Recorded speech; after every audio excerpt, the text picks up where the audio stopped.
Bitcoin baru aja hit all time high-nya lagi di 123.000 per video ini dibuat. Dan gue cukup yakin ini masih bisa naik lagi. Gue udah call Bitcoin berkali-kali dan bahkan sudah buat video edukasi tentang Bitcoin berdurasi panjang ya, 1 jam lebih. Mulai dari edukasi kenalan dari nol, edukasi salah paham Bitcoin, konspirasinya lah, apanya lah, segala macam. Apakah bisa dihack dan lain-lainnya, apakah aman, apakah legal, semuanya gue pernah jelasin. Bahkan apakah halal juga pernah gue jelasin di video gue. Ini semuanya gue jelasin di YouTube secara terbuka literally 1 tahun yang lalu. Dari bulan Juli 2024, pas harganya masih 50 ribuan sampai 60 ribuan. Literally udah naik 100% sejak gue buat video itu. Bahkan gue sudah pernah buat tesis kenapa gue all in sebelum 2025 dan ada aja hujatan hanya karena di BTC itu turun sempat ke 70 ribu. Dan di Discord gue cuman bilang ya gue beli lagi dan gue beli lagi gitu. Dan sekarang per video ini dibuat harganya sudah 120 ribuan. Dan di video ini ya tentu aja ini bukan saran finansial tapi gue bakal sharing ke kalian tesis gue pribadi kenapa Bitcoin belum selesai untuk naik lagi. Banyak orang yang bilang cycle kali ini hanya akan ada di 120 ribu. Tapi menurut gue pribadi tampaknya orang-orang yang bilang seperti itu terlalu pesimis atau mencari angka yang aman untuk bisa di-share ke publik. Gue bakal sebut target harga Bitcoin di akhir cycle kali ini dan gue bakal jelasin alasannya kenapa. Jadi pastiin kalian jangan skip videonya. Kalau kalian belum punya Bitcoin, masih skeptik sama Bitcoin, nggak ngerti apa itu Bitcoin, cuma bisa bilang iya Bitcoin itu emas digital dan blockchain bla bla bla, tapi nggak benar-benar paham apa yang kalian omongin, ya silakan nonton modul yang udah pernah gue buat di link di bawah. Itu gratis, nggak usah bayar, bisa ditonton di YouTube ya, karena menurut gua ilmu kayak gitu harusnya bisa diakses secara gratis ya. Udah pernah gue buat playlistnya. Bahkan ada satu video yang gua ngobrol sama AI kayak podcast ya, cuman buat kalian supaya bisa belajar sambil ya terhibur lah. Di video ini gue bakal jelasin juga semua alasannya kenapa gua belum cash out sampai sekarang, apa isi portofolio gua, karena beneran isi portofolio gue tuh cuma ada 3 koin sekarang ya. Gimana approach gua ke market di tahun ini, dan tentu aja berapa target Bitcoin gue yang tadi gue udah sebutin. Semuanya akan gue jelasin dalam bahasa yang sederhana, harusnya kalian yang pemula juga pasti akan paham.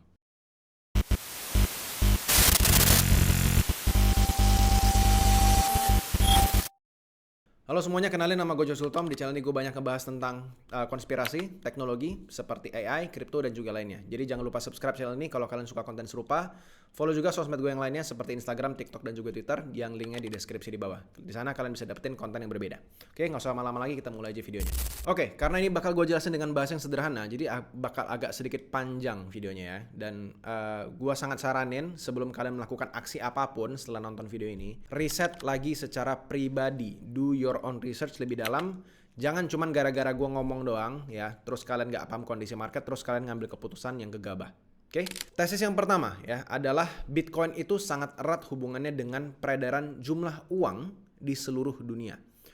Semakin banyak uang yang beredar alias inflasi, maka semakin tinggi juga harga Bitcoin. Bitcoin ya per tahun lalu itu sudah diadopsi oleh para institusi ya melalui ETF yang dibuat sama Amerika. Bagi kalian nggak tahu ETF itu apa, basically ya gampangnya reksadana lah. Jadi institusi-institusi di luar sana yang nggak ngerti teknologinya, nggak mau nyimpan secara pribadi, mereka tuh bisa adopsi Bitcoin melalui reksadana ini. Jadi lebih aman, ada kustodiannya. Jadi mereka nggak harus khawatir seed phrase mereka atau misalnya password mereka hilang segala macam, nggak perlu khawatir. Mereka bisa beli Bitcoin melalui reksadana, melalui third party yang sangat terpercaya. Dengan adanya ETF ini membuka jendela kepada orang-orang dari perusahaan berbasis traditional finance seperti mereka-mereka yang cuma investasi di saham dan nggak mau ngeliat kripto sama sekali. Semakin banyak adopsi ya, terutama dari traditional market yang tadi gue bilang, dan apalagi negara sekarang sudah adopsi juga, Amerika udah adopsi Bitcoin sebagai strategic reserve. Artinya adalah Bitcoin akan semakin relevan dengan jumlah peredaran uang yang ada di seluruh dunia. Oke, mungkin kalian bingung, bahasa gampangnya kayak gini. Semakin banyak uang yang dicetak di seluruh dunia, maka semakin besar kemungkinan Bitcoin itu untuk naik. Ya, uang itu dicetak untuk dipakai, entah itu untuk dibelanjakan, entah itu untuk diinvestasikan dan juga lainnya. Nggak ada gunanya kalau dicetak tapi nggak dipakai, cuma disimpan doang tuh nggak ada gunanya. Ya, dia harus muter, uang itu harus bergerak dari satu tempat ke tempat yang lain. Dan ketika uang itu dibelanjakan, ya basically cuma pindah dari satu tangan ke tangan yang lain ya. Kalian perlu ingat juga ya bahwa uang itu tuh tidak hilang. Ya, ketika dibelanjakan uang itu tidak hilang. Dia tuh kayak energi, nggak bisa hancur, nggak bisa hilang. Dia cuma berubah bentuk aja. Yang tadinya rupiah berubah menjadi produk, berubah menjadi jasa, berubah menjadi aset. Ya. Nah, peredaran uang di seluruh dunia ini disebut juga dengan nama global liquidity. Ya, bagi kalian nggak paham apa itu global liquidity, basically orang finance itu suka banget menganggap bahwa uang itu tuh kayak cairan atau liquid ya. Uang itu layaknya air yang bergerak mengalir dari satu tempat ke tempat yang lain ya, mengalir katanya. Itu kenapa namanya disebut sebagai liquidity. Nah, kalau global liquidity-nya nambah, Bitcoin ini bisa naik. Ya, ini gue basically udah ngulang-ulang terus sampai kalian paham ya. Kalian juga perlu ingat yang tadi gue bilang, uang itu terus dicetak. Ya, jadi selama uang itu terus dicetak, Bitcoin itu kemungkinan besar akan terus naik. Nah, masalahnya adalah uang itu gak terus dicetak setiap hari. Kadang ada masa di mana uang itu berhenti dicetak sementara ya, atau bahkan ditarik dari peredaran. Ini adalah hal yang diatur oleh bank sentral, dan bank sentral biasanya cetak duit itu dengan menggunakan instrumen yang mereka sebut sebagai pemotongan suku bunga atau juga quantitative easing. Yes, gue tahu namanya ribet ya. Gue nggak bisa jelasin ini secara sederhana dengan cepat dengan durasi singkat. Tapi intinya adalah ini adalah instrumen yang paling umum digunakan untuk mencetak uang. Cetak duit ini tuh nggak sering-sering ya guys di sepanjang sejarah. Dan kalian perlu tahu cetak duit itu nggak literally yang ada kertas dipotong-potong, nggak kayak gitu. Sistem cetak duitnya basically cuman komputer dan angka-angka doang. Ya. Nah, di sepanjang sejarah umat manusia, Bank Sentral US cuman pernah potong suku bunga sebanyak sekitar 8 kali saja. Ya, 8 kali periode sejak tahun 1970. Dan sekarang kita berada di periode ke-8. Ini nggak sering-sering terjadi. Kalian ingat nggak Bitcoin tahun 2020 yang terbangnya itu tinggi banget sampai semua orang ngomongin ya. Itu karena The Fed potong suku bunga di tahun itu.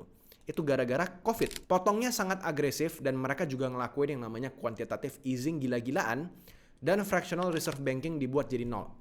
Jadi 0%. Bagi teman-teman yang nggak tahu apa itu fractional reserve banking, boleh belajar di video gue yang sebelah sini. Ini videonya. Nanti kalian cari aja di channel gue. Oke? Nah, dari apa yang gue pelajari dan dari berbagai macam berita eksklusif berbayar yang udah gue dapetin, dari sekian banyak uang yang gue spend untuk dapetin berita-berita mahal ya, rata-rata semuanya itu sangat percaya kalau kita akan melakukan pemotongan suku bunga lagi ya, di akhir tahun ini. Atau gampangnya gue sebut di Q4. Ya, atau ya sekitar bulan September sampai bulan Desember tahun ini. Lalu ada lagi nanti di tahun 2026, tapi belum tentu bulannya kapan gitu. Cuman ada kemungkinan di tahun 2026 pemotongannya akan terjadi lagi. Ini artinya proses pencetakan uangnya belum selesai. Yang artinya kalau boleh gue simpulin, Bitcoin belum selesai naik. Mungkin kalian pernah lihat ya tesis Bitcoin akan berhenti naik setelah 500 hari setelah halving gitu, kalau kalian pernah dengar tesis seperti itu. Yes, itu kalau kita lihat dari historical data, itu artinya kita akan berhenti pumping sekitar ya akhir tahun ini juga. Tapi kita perlu lihat lagi nih, Bitcoin naik yang dulu-dulu itu karena apa? Kenapa harus sekitar 500 hari setelah halving? Apa alasan dibalik itu semua? Dan kalau kita cari-cari ya, sebenarnya gak ada alasannya. Gak ada alasan kenapa setelah 500 hari dia akhirnya turun. Gak ada hubungannya angka 500 hari tersebut setelah halving, tiba-tiba dia turun. Gak ada. Itu pure murni hanya based on quantitative data yang gak di backup sama data yang kualitatif. Tapi don't get me wrong ya, itu bukan data yang jelek juga. Itu juga data yang penting untuk kita lihat. Tapi kenapa ya kok bisa pas banget 500 hari setelah halving dia berhenti naik? Apakah kebetulan? Jawabannya bisa dibilang iya, kebetulan. Karena kebetulan banget, tepat setelah sekitar 500 hari setelah halving di tahun 2016, Bank Sentral naikin suku bunga. 500 hari setelah Bitcoin halving tahun 2020, Bank Sentral juga kasih clue kalau mereka mau naikin suku bunga. Apakah Bank Sentral melihat Bitcoin, wah ini udah 500 hari setelah halving nih, kita akan naikin suku bunga. Apakah mereka ngelakuin seperti itu? Ya enggak dong. Ya, itu semua cuman kebetulan banget ya, cycle Bitcoin yang pas halving itu pas banget sama cycle naik turunnya suku bunga. Dan naik turunnya suku bunga ini juga nggak menentu. Tergantung kebutuhan ekonomi Amerika Serikat di sana. Ini tuh sama aja kayak kalian bilang ya, tiap hari Rabu kalian datang ke gym, kalian naik treadmill itu kan, lari. Ya, entah kenapa, selalu pas kalian naik di hari Rabu, itu ada cewek cantik di sebelah kalian yang lari barengan sama kalian gitu. Sampai akhirnya kalian mengira bahwa cewek itu suka sama kalian. Ya padahal sebenarnya jawabannya enggak. Ya, cewek tersebut emang suka aja lari di treadmill tersebut, dan kebetulan banget itu ada di sebelah kalian karena treadmillnya cuma ada 3. Ya, dia suka lari di tengah. Korelasinya kira-kira kayak gitu. Kita mengambil kesimpulan tanpa melihat cerita di baliknya sebenarnya apa. Nah, berita unik lainnya ini datang malah bukan cuma dari Bank Sentral, tapi dari Donald Trump juga, yang nantinya akan berhubungan juga sama Bank Sentral. Kalian perlu tahu kalau Donald Trump sudah berbulan-bulan teriak di media sosial dan media tradisional juga ya, Kalau seharusnya ketua bank sentral yang namanya Jerome Powell itu menurunkan suku bunga dari kemarin-kemarin, udah dari lama banget dia minta untuk turun suku bunga. Tapi Jerome Powell ini terus menolak karena alasan dia adalah masih menunggu angka inflasi dulu karena efek tarif yang dikasih sama Donald Trump dan lain sebagainya. Ya, intinya adalah kalau kalian nggak ngerti, the Fed itu nggak bisa potong suku bunga kalau inflasinya tinggi. Karena dengan dia potong suku bunga, harga-harga barang kemungkinan akan naik. Akan terjadi namanya inflasi, peredaran uang akan semakin banyak. Itu akan memperburuk ekonomi. Kira-kira seperti itu. Jadi dia nggak bisa potong suku bunga kalau inflasinya lagi tinggi. Get it? Udah naik, kenapa harus naik lagi? Nah, Donald Trump ini lama-lama muak sama Jerome Powell karena nggak mau dengerin dia. Dan kalian perlu tahu ya, Bank Sentral US atau panggilannya itu The Fed, itu nggak bisa diatur-atur sama pemerintah sebenarnya ya. Mereka tuh harusnya independen, harusnya berdiri sendiri dan nggak bisa seharusnya presiden itu tuh ngatur-ngatur mereka tuh nggak bisa. Cuman yang namanya manusia dan politik, ya pasti ada yang namanya bermain dengan ancaman dan kungfu-kungfu balik layar kita mungkin nggak tahu sama sekali. Bahkan Donald Trump ini sampai maki-maki Jerome Powell di sosial medianya secara terbuka. Dan baru-baru belakangan ini ya, di tanggal 12 kemarin, di bulan Juli, akhirnya ada rumor bahwa Jerome Powell sedang berpikir untuk resign sebagai ketua The Fed. Kalau rumor ini bahkan sampai tertulis secara official kayak gambar yang kalian lihat ini artinya di balik layar Jerome Powell ini beneran ditekan luar biasa sama Donald Trump. Gue cukup yakin ya dengan asumsi gue pribadi, kalau Jerome Powell ini nggak mungkin berani naikin suku bunga walaupun inflasinya itu tinggi. Itu namanya cari gara-gara dan benar-benar cari berantem sama Donald Trump. Tapi kalau benar Jerome Powell itu resign secepat itu, ya sebelum masa kepemimpinannya berakhir. Masa kepemimpinannya berakhir itu sekitar bulan Mei 2026, tahun depan. Bentar lagi. Kalau misalnya Jerome Powell turun, ada beberapa kandidat yang kuat yang bisa mengambil posisi Jerome Powell di sini. Dan ini gue juga cari based on AI. Ya, jadi setidaknya ada 3 nama yang keluar terus-menerus. Yang pertama adalah Kevin Warsh, ya, which is ini juga setuju dengan Trump bahwa seharusnya The Fed itu melakukan pemotongan suku bunga. Lalu yang kedua adalah Scott Bessent. Ya, dia adalah Treasury Secretary US dan penasihat Trump itu sendiri. Jadi dia sudah pasti setuju sama Trump. Yang ketiga itu adalah Kevin Hassett, yaitu National Economic Council Director, yang juga tidak setuju sama Jerome Powell dan mendukung opini Trump yang harusnya ikutan cut rate. Sebenarnya ada nama-nama lain lagi seperti misalnya Christopher Waller, ada Michelle Bowman, dan ya basically semuanya juga pro Trump. Dan nama-nama lain yang bisa gue bilang ya mungkin hampir sangat tidak mungkin lah jadi ketua The Fed. Jadi persentasenya terlalu kecil, jadi not even worth it to mention. Jadi kalau benar Jerome akan dipecat, ini Bitcoin akan parabolik naik gila-gilaan, diikuti kripto-kripto lainnya. Tapi kalau Jerome Powell tidak dipecat, kita tetap akan rate cut menurut opini gue pribadi. Karena nantinya di tahun 2026 bulan Mei ketika dia turun, akan digantikan sama orang lain yang pro sama Trump. Jadi ini tinggal nunggu waktu aja menurut gue. Kita cuman perlu sabar aja dan stay in the market dan tidak panik-panikan. Itu menurut gue pribadi. Tapi of course ini bukan financial advice. Sebenarnya tesis printing money dengan cut rate inilah yang menjadi batu landasan gue kenapa gue merasa kita masih bisa naik lagi. Kondisi makroekonomi itu masih sangat bilang ke gue kalau kita itu bisa naik lebih tinggi lagi. Ngomong-ngomong soal Bitcoin masih bisa naik lagi ya. Normalnya altcoin itu juga naik. Tapi kali ini cycle-nya sangat berbeda ya. Beda banget sama cycle lalu. Cycle lalu bahkan kalian lihat di sosial media, oh coin ini kalian beli gitu. Kalian tunggu sebulan itu naik tinggi banget. Gak peduli coin apa yang kalian beli. Di cycle kali ini gamenya luar biasa sulit ya. Dimana jumlah altcoinnya sudah terlalu banyak ya. Jadi yang bisa outperform Bitcoin itu gak banyak sama sekali. So far, cuman ada satu yang gue lihat secara fundamental itu juga bagus. Price action dan komunitasnya juga layak banget untuk dimention. Ya, nama coinnya adalah Hyperliquid. Yes, per video ini dibuat, Hyperliquid sudah all time high lagi bersamaan dengan Bitcoin. Ya, sementara altcoin lain itu tiarap ke lalap air semuanya. Tickernya adalah HYPE ya, dan walaupun HYPE sekarang harganya sekitar hampir $50, tapi menurut gue pribadi HYPE masih bisa ke $80 untuk konservatifnya. Kalau untuk prediksi agresifnya at least di $90.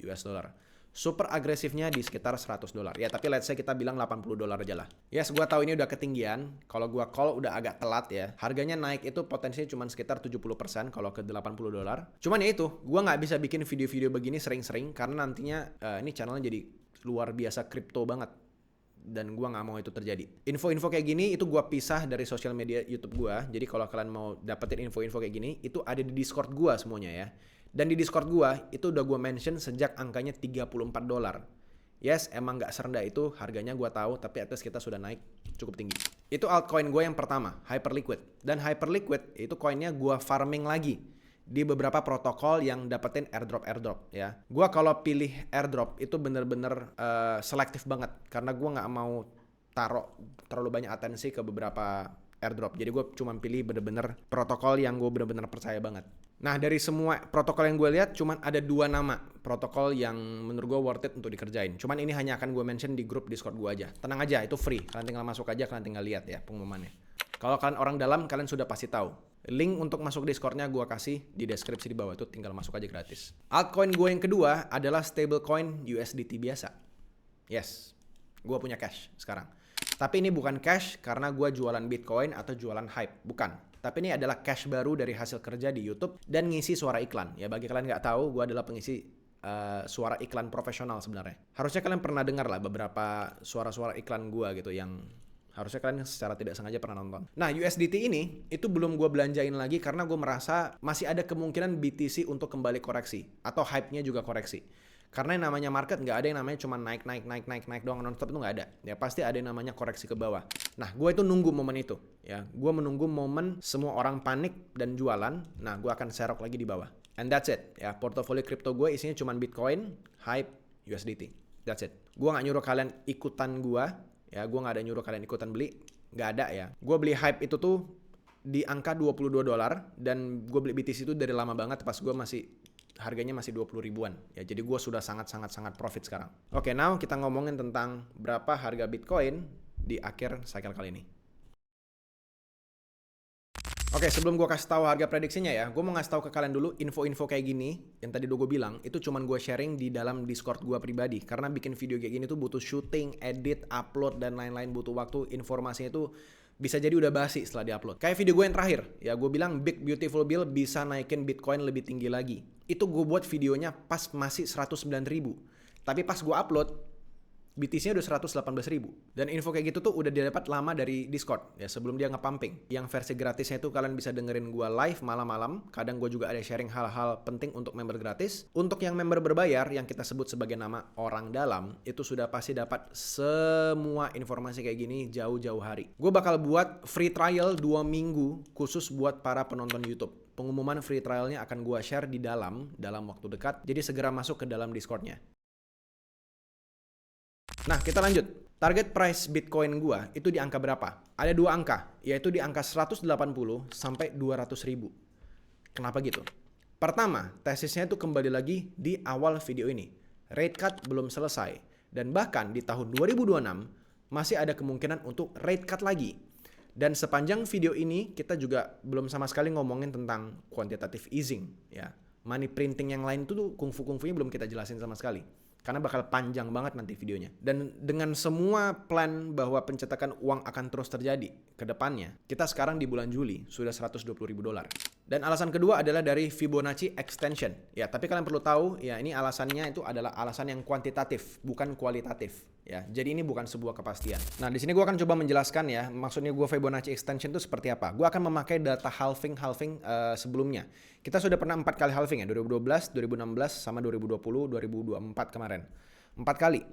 Nah, cuman data yang 2012 itu menurut gue masih terlalu muda, datanya itu terlalu volatil dan menurut gue nggak bisa dipakai dulu. Jadi at least gue pakai tahun yang 2016. Nah, ini gue replay ya, sudah ada di tahun 2020 sekarang. Dan sekarang kita melihat di tahun 2017 itu sempat turun ke bawah sampai ke angka 3.000 ya, dari 19.000 ke 3.000.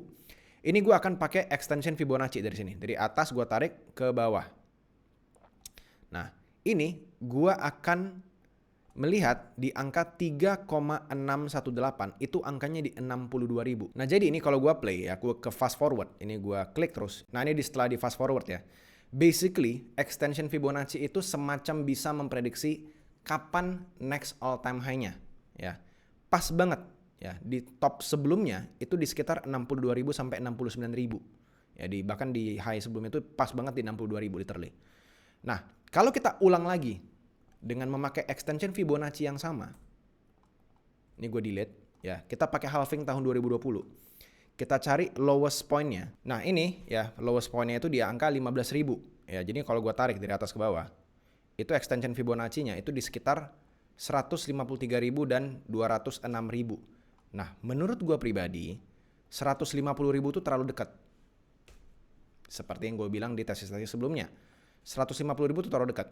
Extension Fibonacci berikutnya itu ada di 200.000. Lompatnya cukup jauh. Dan menurut gue kalau kita mau perpanjang sampai sana, menurut gue masih make sense saja di angka 200.000. Cuman kalau gue mau ngambil angka konservatif, ya sekitar 180, 190.000 sampai 200.000 lah. Maybe let's say gue bilang 180 aja. Jadi dari situ Fibonacci extensionnya. Alasan yang ketiga adalah dari Big Beautiful Bill-nya Donald Trump yang baru aja ditayangkan beberapa waktu lalu. Videonya udah pernah gue buat, videonya yang ini ya. Kalian bisa nonton video itu nanti di akhir video ini. Itu panjang banget penjelasannya. 3 alasan tersebut itu menjadi ya salah satu alasan kenapa gue bisa bilang kita bisa sampai 180 sampai 200k. Terutama alasan yang pertama tadi ya. Cuman ya guys ya, gue mau tekenin market itu sangat fleksibel. Dia bisa berubah terus-terusan ya. Kalau misalnya besok tiba-tiba Donald Trump ditembak door gitu ya, itu market juga pasti ambruk. Nggak ada event-event aneh yang kita semua bisa tebak yang tiba-tiba akan terus terjadi gitu ya. Kita harus tetap stay up to date sama berita-berita kayak gini. Kalau kalian mau nonton video-video lainnya ya, ini ada video gue yang lain. Ini tesis gue tadi yang Big Beautiful Bill, atau kalian juga bisa nonton video gue yang lain di sini. Ya harusnya kalian suka ini karena YouTube rekomendasiin kalian basically. Bye bye.